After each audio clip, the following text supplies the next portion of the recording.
This is Ahval Online, meeting point of accurate news and free comment on the current affairs of Turkey. Welcome to our podcast series.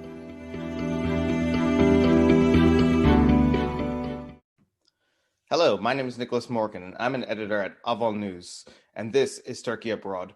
Joining me this morning is Dr. Asli Telli from Berlin. Asli, how are you? Fine, thank you. And you, Nicholas? Hope you're fine too. I'm doing great this morning, and I'm really happy that you could take the time to join us today.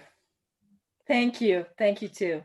So what I want to ask you is about the state of the internet and particularly the new social media law passed last summer in Turkey today. And, you know, there has been a bit of a progressive takeover of different corners of the internet in Turkey since at least the 2016 coup attempt.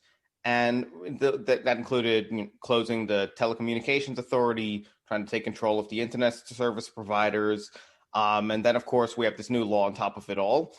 But what I want to ask you is, how did the coup really worsen this crackdown on social media in Turkey? Right. We've been having a lot of problems with the crackdown on the internet, actually. So this dates back very long, but like you said, the 2016 coup attempt was actually a peak point for that. Since after the coup attempt, there was a rigorous witch hunt, basically. Say the draconian measures started by AKP. This was the time I call the dragon biting its own tail to release the poison, since the party itself and the government bodies were actively involved in the coup attempt itself.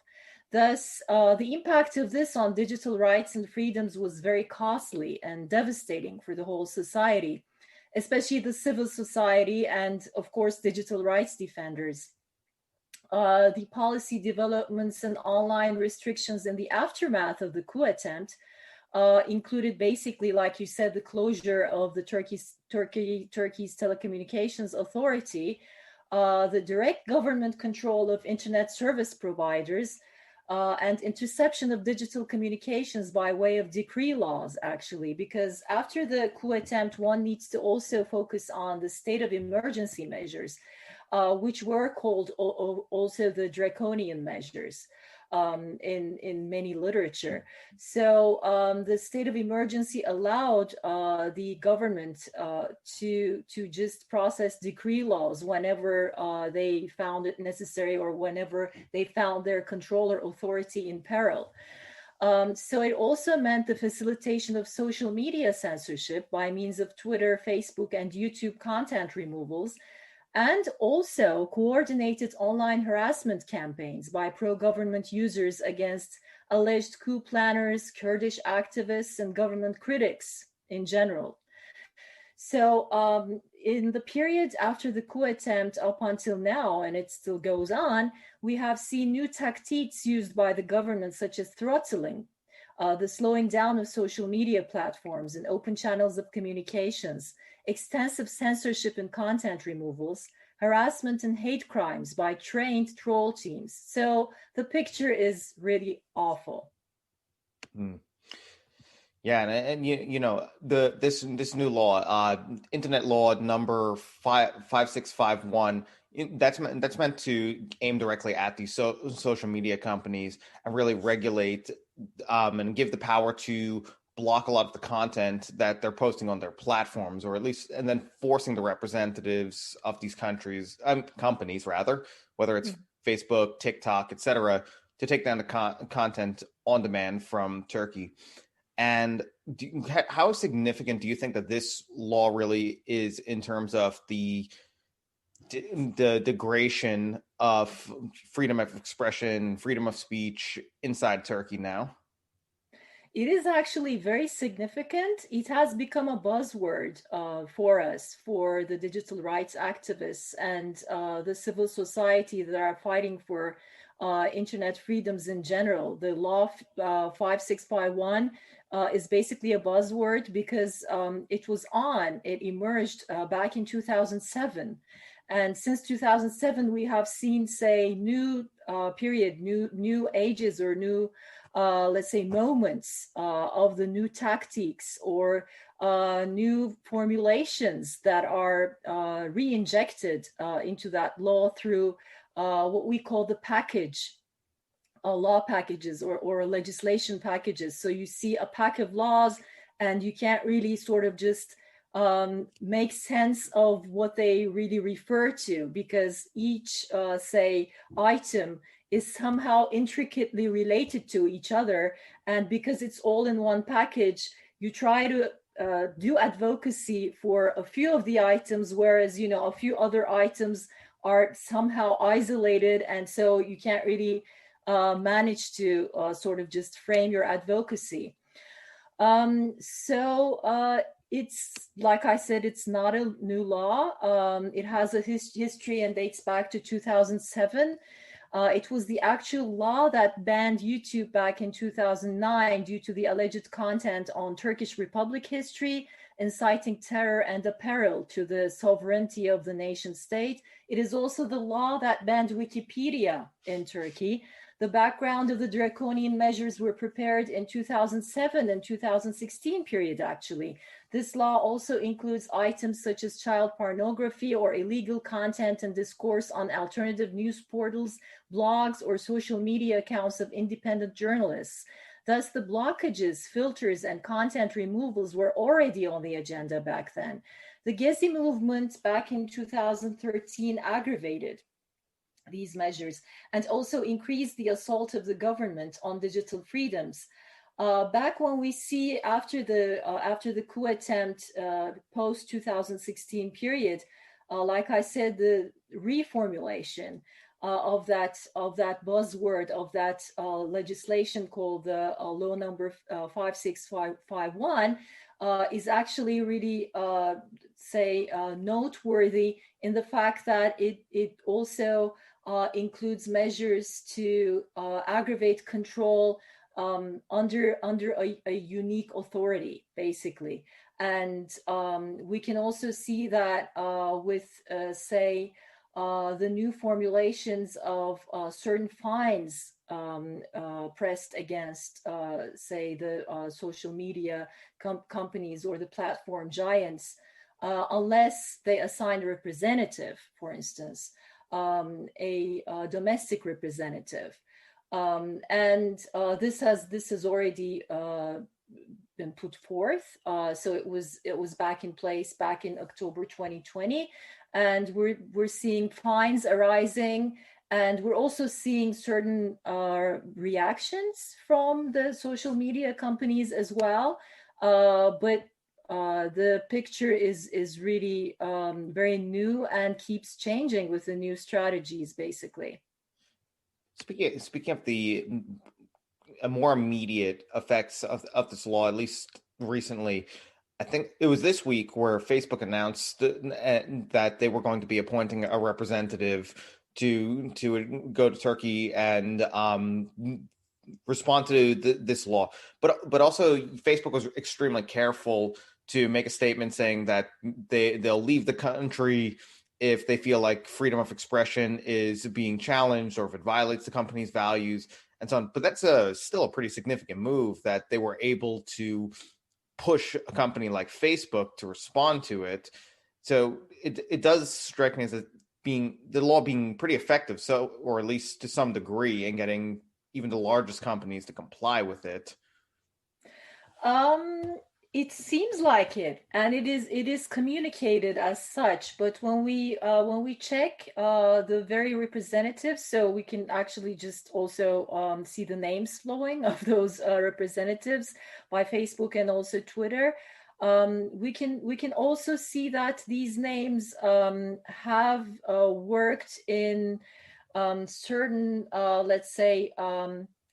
workaround strategies in the past. So other countries, other more polarizing countries with polarizing politics, have also tried to push measures against these social media giants, and they have somehow found workarounds because the public, the community, the society in those countries are basically almost dependent on those social media platforms for receiving information, even though most of that information is really polluted, and some of it can even be called fake news.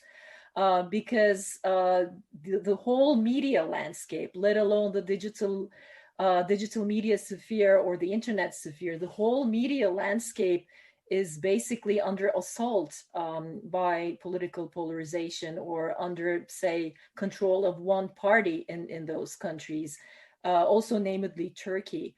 And so it's not really easy to sort of just prepare those let's say countermeasures and expect that what is in the picture is going to be portrayed as it is designed by this one unique authority. Of course, there is going to be dissent by not only the public, but the private sector giants themselves as well. It does. When you mention it polluting the information, I think that's a really interesting point also, because you already brought up the organized troll campaigns or the bots that work online on behalf of the government. But then there was another study I saw some time ago that suggested that Turkey is particularly prone to suffer from more conspiratorial and susceptibility to fake news, quote unquote, inside the country. But how do you think that this law really contribute? How do you think the media literacy really ties into this whole situation right now with social media?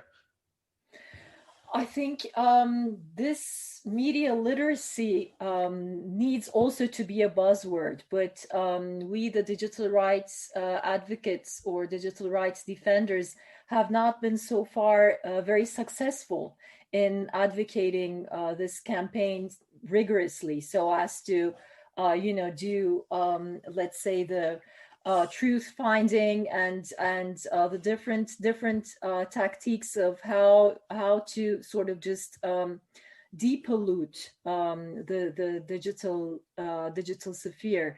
There are actually many nice projects and initiatives, and also successful initiatives, at least observatories, or say watch initiatives like Turkey Blocks, for instance, that actually just function as an observatory for these content removals, bans and blockages, illegal bans and blockages by the government, or by just any sort of trolls, the troll teams or bots you've mentioned in your question. But it's never enough. So I think the digital media literacy needs to somehow be really funded well enough, and needs to rise on the agenda, because the more let's say advocacy rises, and the more these initiatives get empowered, basically, there are new strategies and tactics used by, let's say, the authoritarian governments to create workarounds and to pollute the environment and to increase the political polarization, because that's the only way they can remain in control and keep up their authoritarian measures. Mm-hmm. They have no other way out. And so maybe we just need to recognize that well, and try to build the advocacy for digital media literacy despite that. So maybe ignoring what they're doing and looking at a more let's say open and distributed network of possibilities would be a good solution. Mm-hmm. With these trolls, bots, and all these other kind of measures being put online to alter, curb, shape speech in Turkey, and then you also have some of these other. I've seen reports about how the authorities even invented an app where citizens can report what they think is terrorist propaganda online, which of course it's notorious for being very liquid and fluid, and what that actually means sometimes, whether it's PKK propaganda or Gulenist propaganda according to the authorities.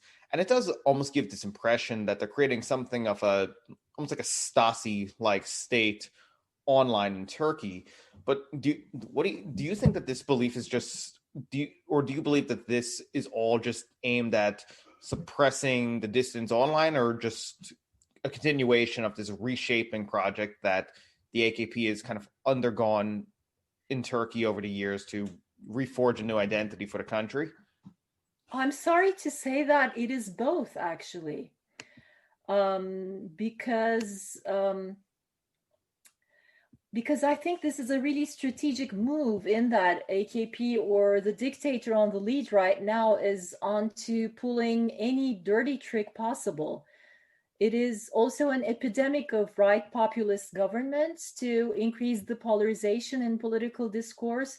We're watching closely the governments in India, Brazil, Hungary, and Poland, not only Turkey alone. The digital sphere and trolls and bots on social media are a strong part of that strategy. We have also seen trollmongers being paid by governments for election campaigns. It is really concerning to see the adversarial rise ignited by countries like Russia, Poland, and China, for instance. And it is even more concerning to see that actual humans are involved in this. As you mentioned very well in your question, the online reporting apps, for instance, I mean, this is just causing adversary in even neighbors, and even people knowing each other well, or people facing each other daily.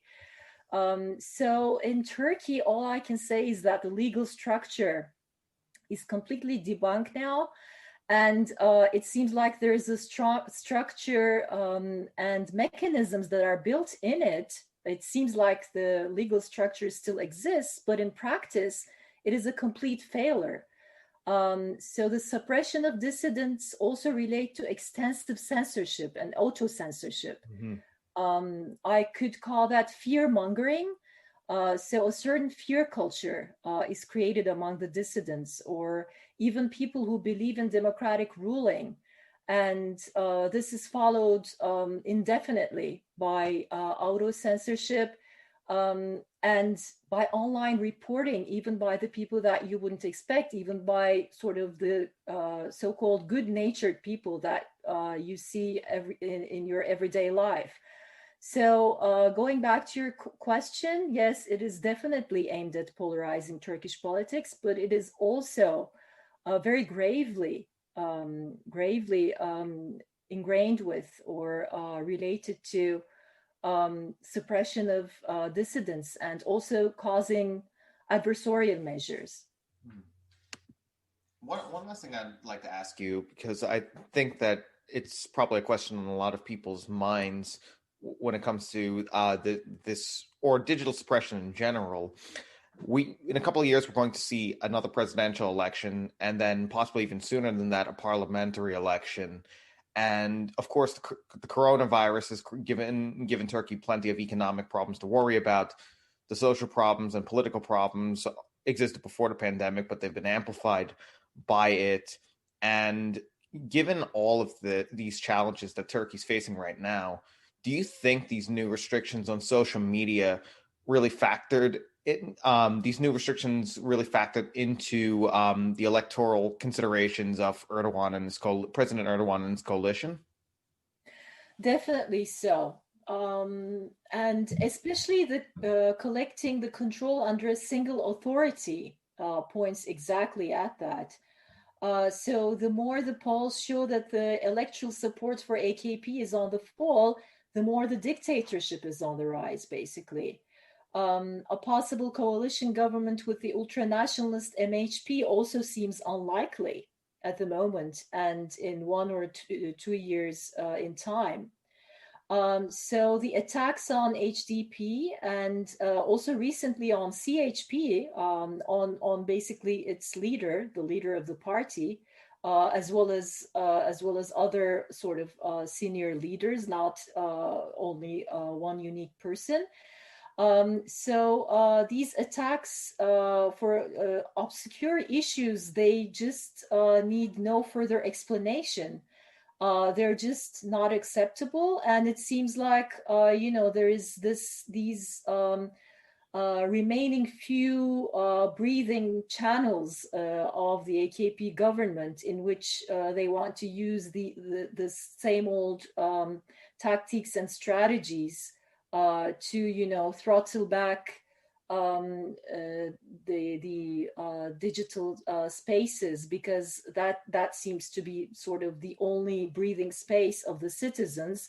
So they just want to use that very open space for their own purpose and keep polluting it.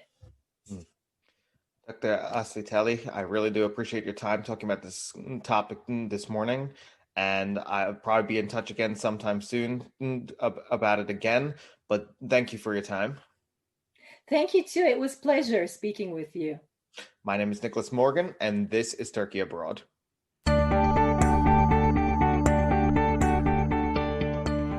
You can follow Ahval News Online podcast series through Apple Podcasts, Spotify, YouTube, Google Podcasts, SoundCloud, and Spreaker. All you need to know about Turkey is here, for your ears, mind, and attention. Thank you for listening to our podcast.